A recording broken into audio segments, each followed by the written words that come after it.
আজকে বানাবো বরিশালের ঐতিহ্যবাহী কলা পাতায় তালের পিঠা। তো বরিশালে তাল পিঠা বলে থাকে। আসসালামু আলাইকুম আমার প্রিয় ভাই বোনেরা, আপনারা সবাই কেমন আছেন? আমি তো আলহামদুলিল্লাহ ভালো আছি।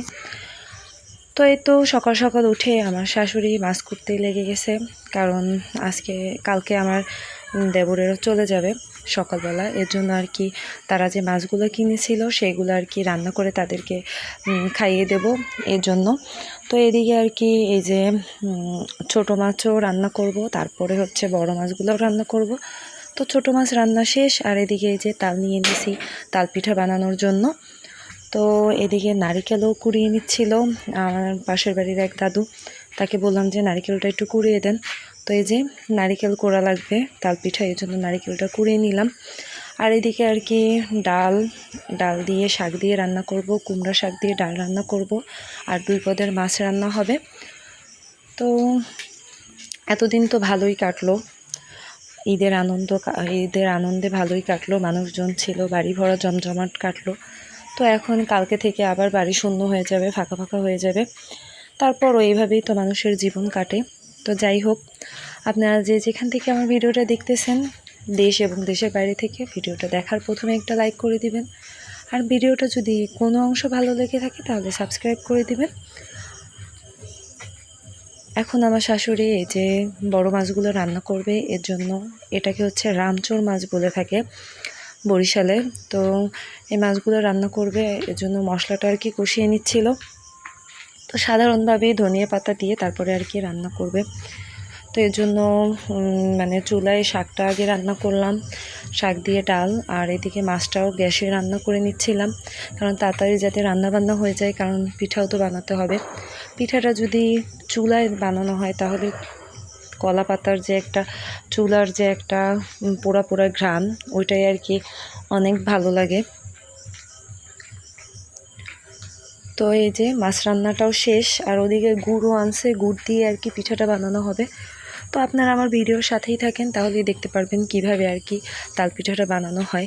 তো সব জায়গার মানুষ আবার এই পিঠাটা এইভাবে খায় না, তো বরিশালের আর কি এটা ঐতিহ্যবাহী একটা খাবার। তো এইদিকে এই যে আমার শাশুড়ি তালের মধ্যে কোনো পানি দিবেন না, তালটাকে জাল করে, তালটাকে ঘন করে তার মধ্যে গুড় দিয়ে দিবেন।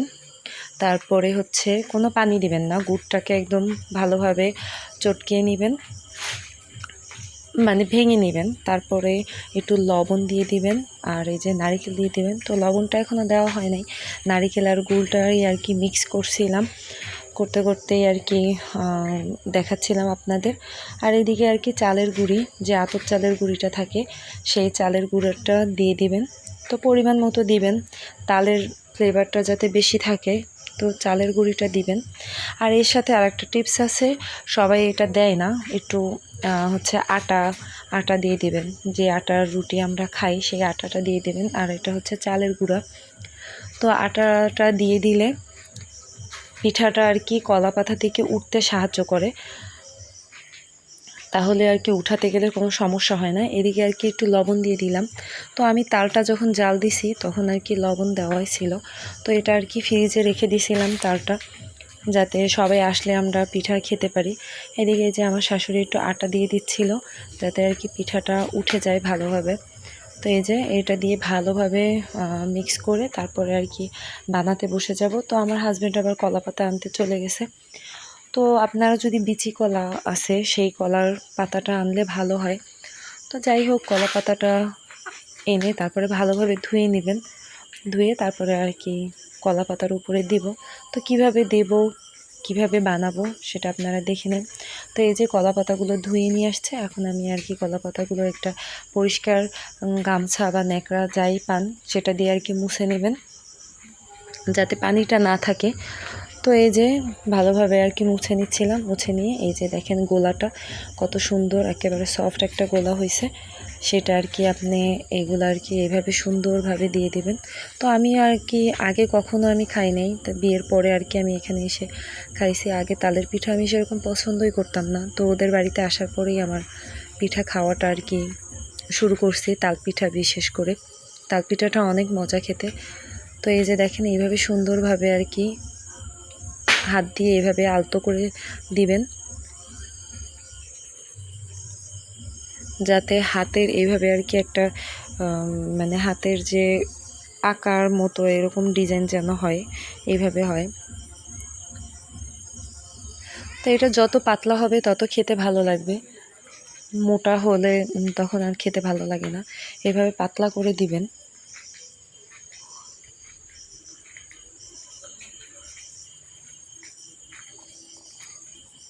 তো বানাতে একটু সময় লাগে, তো যে কোনো পিঠাতেই একটু সময় লাগবে, তারপরে ধৈর্য ধরে সব কিছুই বানাতে হবে। আর যে কোনো পিঠাতেই কষ্ট আছে, সব পিঠাতেই কষ্ট আছে, কোনো পিঠা কি আর কষ্ট ছাড়া খাওয়া যায়? যে কোনো জিনিসই। এইভাবে এখন পিঠাটাকে এই যে আর একটা এইভাবে আর কি মুড়ে দিবেন, তারপরে ওইটা আর কি সমান করে ছিঁড়ে এই যে দেখেন এরকম আর কি শেপ আসছে, এভাবে আর কি ছিঁড়ে তারপরে ঠিকভাবে নেবেন। পিঠাটা আমার শাশুড়ি ভাজতেছিল, তো চুলায় এই যে দেখেন এই তাওয়ার উপরে এইভাবে আর কি পিঠাটা দিয়ে দেবে কলা পাতা শুদ্ধাই। তো উল্টিয়ে পাল্টিয়ে বারবার উল্টাতে হবে, উল্টিয়ে পাল্টিয়ে তারপরে আর কি পাতাটা যখন পুরো পুরো হয়ে আসবে তখন আর কি উঠিয়ে নেবেন। তো পিঠার মধ্যে এই দেখেন পিঠাগুলো আর কি এইভাবে এরকম হবে। এই যে দেখেন কতটা পাতলা, কতটা সফট একটা পিঠা হয়েছে।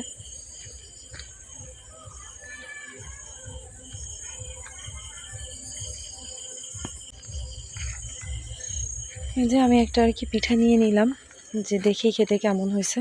তো মজাই হয়েছে পিঠাগুলো খেতে, পিঠাগুলো সব ভাঙেও নেই, কিছুও না। তো যাই হোক, যে যেখান থেকে আমার ভিডিওটা দেখতেছেন সবাই ভালো থাকবেন, সুস্থ থাকবেন, আর আমার জন্য দোয়া করবেন, আমার পরিবারের সবার জন্য দোয়া করবেন, আর আপনারাও ভালো থাকেন সেই দোয়াই আমি করি। তো আজকের মতো এই ভিডিওটা এই পর্যন্তই। সবাইকে আসসালামু আলাইকুম, আল্লাহ হাফেজ।